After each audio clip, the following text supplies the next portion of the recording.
Hello you guys, and welcome back to my channel, or if this is your first time here, welcome to my channel and welcome to today's video. I actually have little Lily here in the front seat with me. We are currently outside of Target waiting for our pickup order to be ready to be picked up. I placed it right before we left to take the boys to school. Little Miss Lily needs some more formula, and I figured while we sat and waited for that pickup order to be ready, I would sit down and film a little video for you guys. I actually asked you guys over on Instagram for any questions you have for me or anything you wanted me to update you guys on, because I feel like I haven't sat and just chatted with you guys in quite some time. And so I wound up getting a few really good questions from you guys and a few things that you guys want me to update you on. So that is what today's video is going to be. A little chatty video with Miss Lily over here while we wait for our Target pickup order to be ready. So without further ado, without making this intro too long, let's jump into today's video.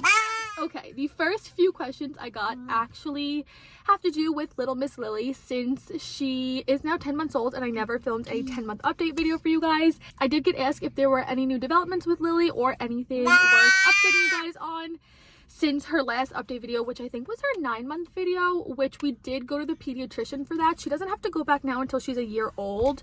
So because of that, I don't have any whoa puppy, growth updates for you guys about like her height or her weight, but I do have a lot of development updates for her because I feel like over the last month she has mastered and just has developed a lot more. She is definitely a lot more vocal, as you can hear. She loves to just yell by and hear her voice a lot more, but aside from that, she has mastered a few more words. I think in her 9-month update I told you guys she could say mama, dada, and maybe at that point pop pop, which is Harris's dad. That's what we call him. But she can now say brubber, and she says it clear as day. I think I posted it over on my Instagram, and so if I can find that video, I will insert that here for you guys to hear. Say, you know I'm in the rock. Rubber. Are you in the rock? Rubber. Good job, rubber. Rubber. Good job. Yeah, whoa, you zoomed in.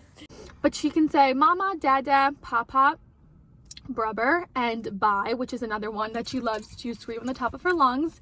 Aside from that, she just makes a lot more noise and is a lot more vocal. She loves to hear her voice more. She does a lot more like screeching and screaming and grunting and just playing with her voice more.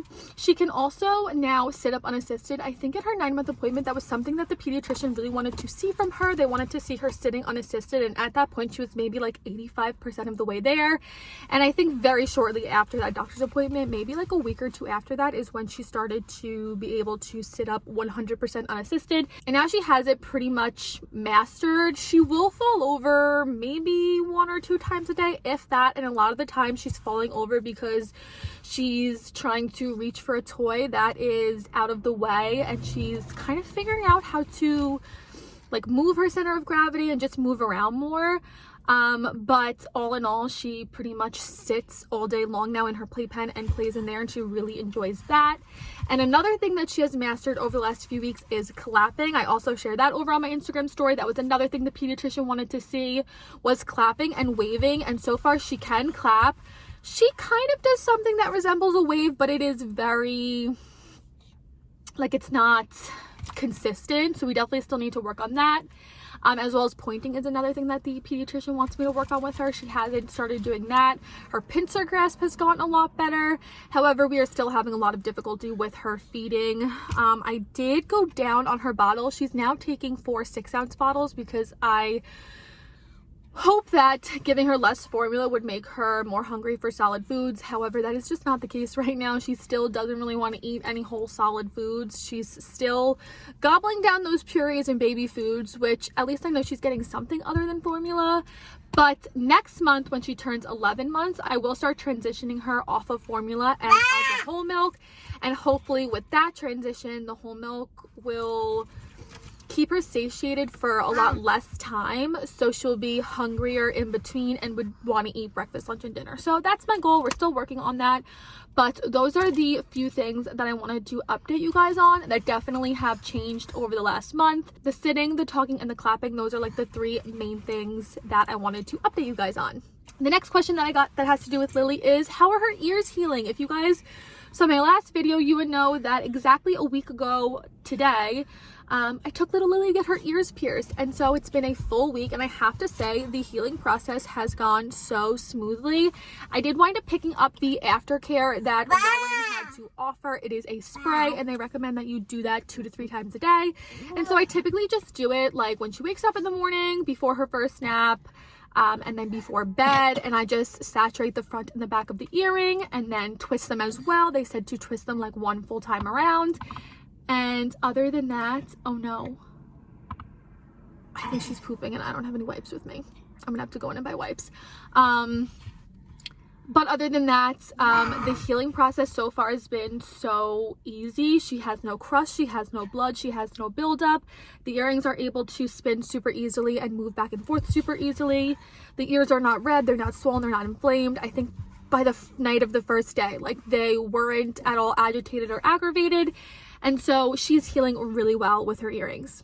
Okay, I think that's everything that I have to answer with regards to Lily. The next few things that I got asked are about the boys and then just life in general. So I guess I'll start with the one that has to do with like life in general, and that is, do we have any moving updates? I originally told you guys in my moving video that our whole plan was to live at Harris's parents' house for 6 months to a year, and we are now almost approaching the 7-month mark that we are here, and we are still here. It's looking like we're going to have to probably stay on the later ends of that timeline, probably closer to a year to a year and a half, which wasn't our plan originally. However, it just seems like that is going to be the way that things are going to go with this. I did wind up enrolling the boys in kindergarten in the current school district. Oh no, I'm so sorry if you can hear little Miss Lily pooping over there. I did wind up enrolling the boys in their current school district, which is a school district that Harris's parents live in. They are currently in pre-K through them, and then they offered us to enroll into kindergarten, and because I don't think we're going to be out and moved by the beginning of next school year, it was just a safer bet to get them signed up for kindergarten in their current school district, and then we can cross that bridge later on if we are going to wind up moving within the school year, or if extending to move at that 1.5 year mark, which would be summer in between kindergarten and 1st grade. I personally feel if we were not going to be out by the time that the new school year started, although I don't want to have to extend our stay much longer at Harris's parents' house, I would rather just move in between kindergarten and 1st grade. I feel like they're already going to be switching to yet another new school when kindergarten starts, that I don't want to have to pull them out halfway through the school year and switch their schools again and have to get them reacclimated and refamiliar with a new teacher and new faces and new students, because my boys definitely have a harder time adjusting. It definitely takes them a few months to get comfortable and adjusted with new scenarios and people. And so most likely, if we're not going to be out by the beginning of the school year, which I'm like 99% sure that that's not going to happen, hopefully by next summer we will at least have the ball rolling and be on our way out of Harris's parents' house. Another question that I got that has to do with just like life in general since having Lily is, do I enjoy the age gap of my kids? And if you would have asked me like right after I had the boys, I would have said that ideally I really wanted that like 2.5 year age gap. I feel like that's a sweet spot that everybody wants. And if I didn't have twins, that was my original goal, was to have all my kids like 2.5 years apart. But since we had the twins and we got the double whammy and got a 2-for-1 deal, we knew that we were going to have to extend the age gap of our kids, and I definitely was worried having an almost 5-year age gap. I was concerned about going all the way back to like the newborn phase and the baby phase and my adjustment with all of that, but I also wanted the boys to have a connection with their sibling. For me, I have an older sister who is a little bit over 2 years older than me. Her birthday's in November of 1995 and I was born in December of 1997. And then we have a brother who was born in 2002, so I have a 5-year age gap with him, and I just felt like I was a lot closer to my sister than my brother because our interests were a lot more similar. So I was definitely worried about the 5-year age gap with the boys and having a girl. However, if you ask me now, I'm very happy with the 5-year age gap. Not only is it nice having the boys having been like fully potty trained, fully independent, fully capable of taking care of themselves? It was really nice that they were actually able to help me take care of Lily when she was so little. They would throw out the diapers for me. They would be able to grab something for me if I needed them to. They were fully aware of my pregnancy and what that meant and like what was going on inside my body. They understood that I was having a baby. They understood that I had to go to the hospital, that she was fragile when she was little, that I needed to heal. Like, it was a lot easier to like communicate these things with them and have them like fully understand all of it. So I'm very happy with the 5-year age gap, and I can see their relationship already. Having her be a little girl, they are so doting on her, and she's like a novelty, and they really are obsessed with her and are just so sweet and protective already, that I am very happy with the age gap that I have. And with her being my last, like if we were gonna have a fourth, I definitely would want one now closer to her, so that it would be like the boys and then like her close with another baby.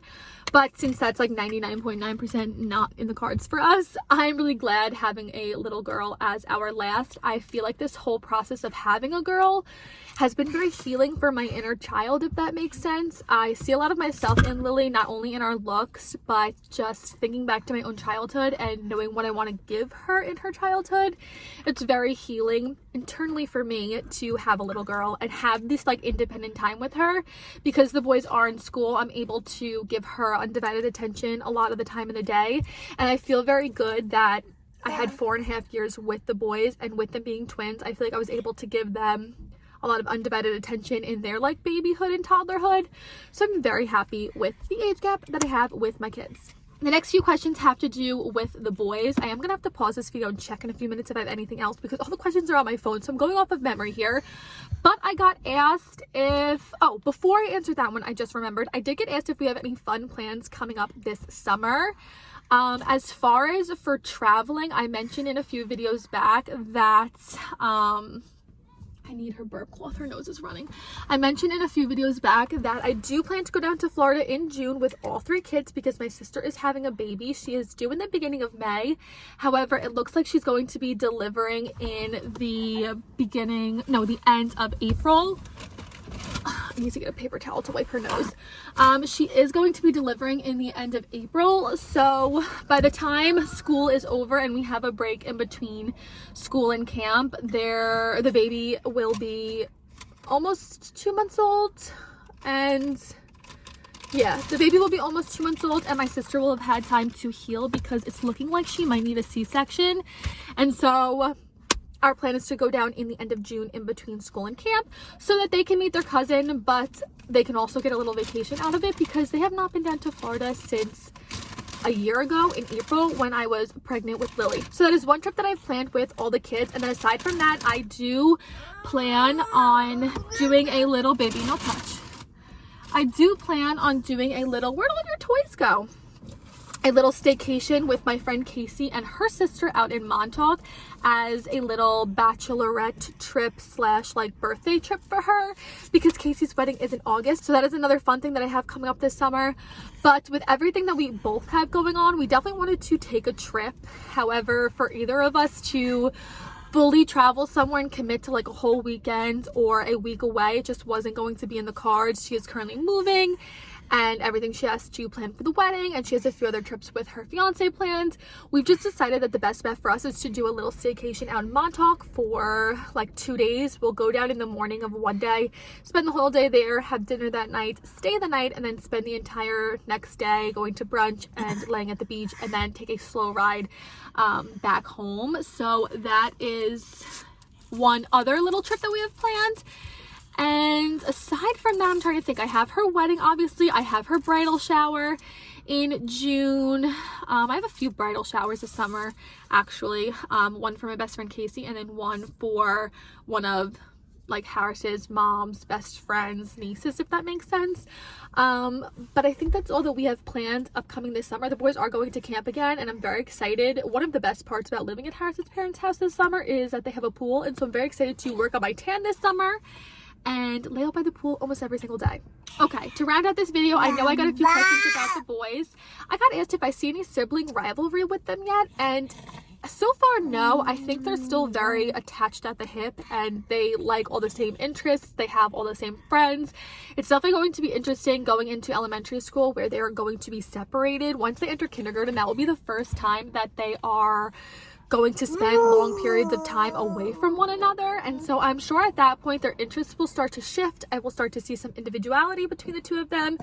And then I'm sure I will see some sibling rivalry form.